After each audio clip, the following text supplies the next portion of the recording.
Good morning, everybody. Today we're going to be doing a day in the life of a wedding videographer. I start my day by waking up and rolling out of bed. It's kind of cold. It's starting to become fall, and I really like my room to be cold while I sleep, so I put on a flannel. Then I go and start getting ready for the day. Start by brushing my teeth and doing my skincare routine. Then I come back and make my bed. And after I do that, I start on my devotional. Today we read Proverbs 3 because it was October 3rd. Usually I like to read a proverb a day and then also read whatever else I'm reading, which today was Matthew. Then once I'm done doing my devotional, I'll go ahead and look at what I have to do. Usually I plan the day out the day before. I write everything that I have to do on a little notepad just because, I don't know, I'm more of a pen and pencil kind of guy. I look at what I have to do, and then I remember that my boss sucks and that I'm overworked and underpaid. So then I get ready to go for a walk. Boom, changed. Alright, so we're gonna eat breakfast and then we're gonna go for a walk. Usually during my walks I go for like 30 or 45 minutes, and during that time I'm answering DMs, answering emails. I have a call later today, so I'm kind of like planning out like what I'm gonna talk about. It's for a bride in like 2 weeks. Like, I'm not gonna be at that wedding. It's for an associate shooting. It's for a wedding that's being shot by an associate of mine, so I'm having to plan a little bit more just so that way I can relay all that information to the associate and they know exactly what they gotta do. But first, let's eat breakfast and then we'll go on a walk.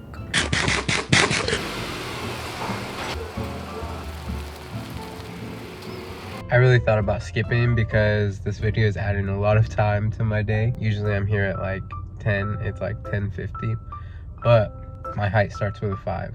I'm only 5'8", so I can't skip the gym. Today's leg day. Starting off with some, what is that?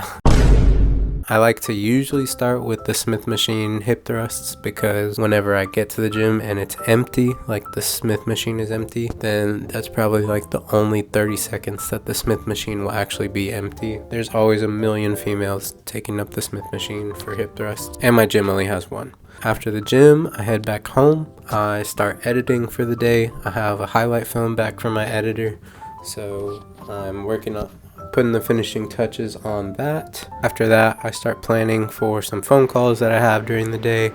Today I have one phone call with a current bride for their wedding on Saturday, and then I have another phone call with a bride that hasn't booked quite yet, just to kind of go over what they're thinking, how they're feeling, what they're looking for in a videographer. Now I'm gonna go make lunch.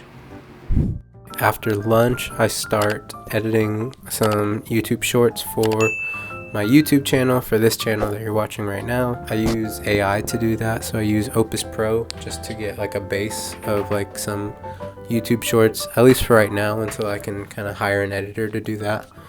But for right now, I use AI to edit the shorts, and then I kind of do a little bit of editing from there. So I just finished editing right now.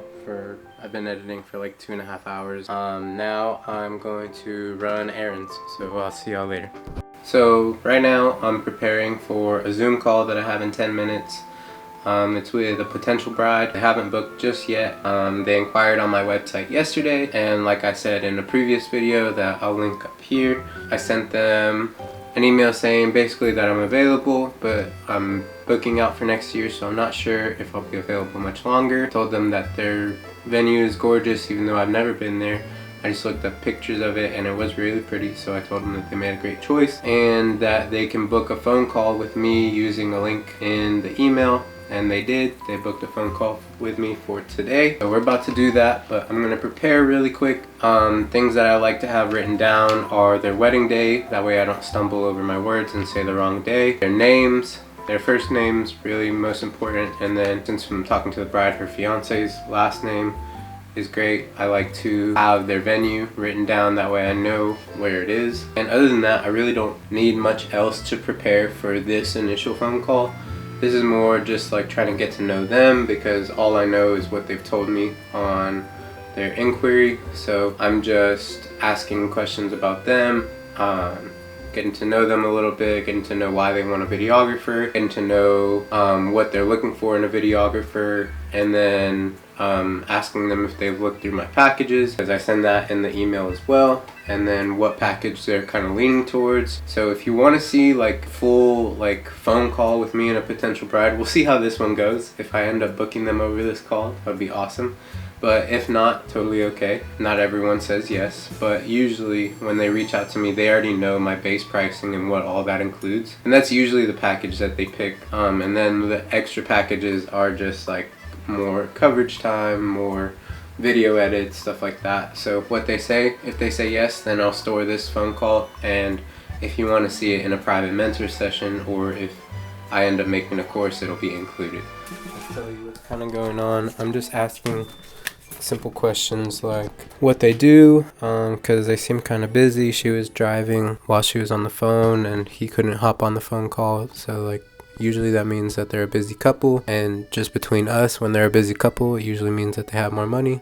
But then I found out that the parents are paying for the wedding regardless, and that they had a budget of exactly what my base price is packaged at, or my base package is priced at. Pricing wasn't really an issue, they're just taking their time to make a decision. But we talked about things like when the wedding was going to end, just because the venue is kind of a prestigious venue, so they charge by the hour, I guess.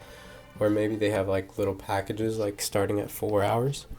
So they have the venue booked for 4 hours, so she's going to end the day at 9:30. And then they're going to be start getting ready at 1:30. So that kind of fits in the 8 hours of my base package, which was nice. We talked about like what her dream wedding looks like. That way I can kind of get an idea of like the style they might want, things like that. And they talked about wanting it to be like Phantom of the Opera, kind of classy, elegant. They're not going to be having toasts. They're not going to be having a bridal party as of right now. It's going to be a relatively small wedding, 50 to 75 guests. I follow that with why they want a videographer. The key to this question is like they start to kind of sell themselves on you. Like why are we having this conversation? Like a big wedding in general, or just like an expensive wedding in general, is a luxury.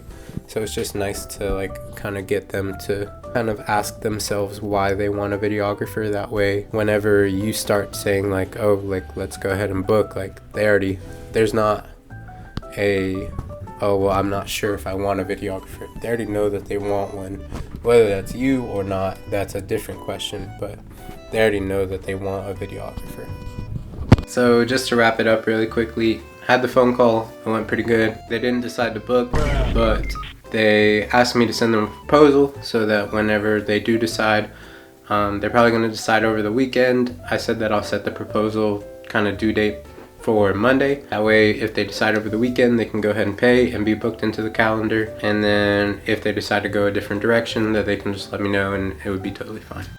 Now I'm getting ready to go hang out with my friends at the pool, so I'm gonna go ahead and end the video here. If you kind of like this, or like the idea of maybe doing like a day in the life of a videographer, but like for a wedding day, just let me know in the comments down below. Or if you want to see like a full wedding day, planning on getting a GoPro or some Ray-Ban sunglasses with the Meta camera, but just so I can record wedding days. I feel like that would be really cool. But a GoPro so I can record a full wedding day and kind of do a breakdown of how I run those. But awesome. Thanks guys. Talk to you later.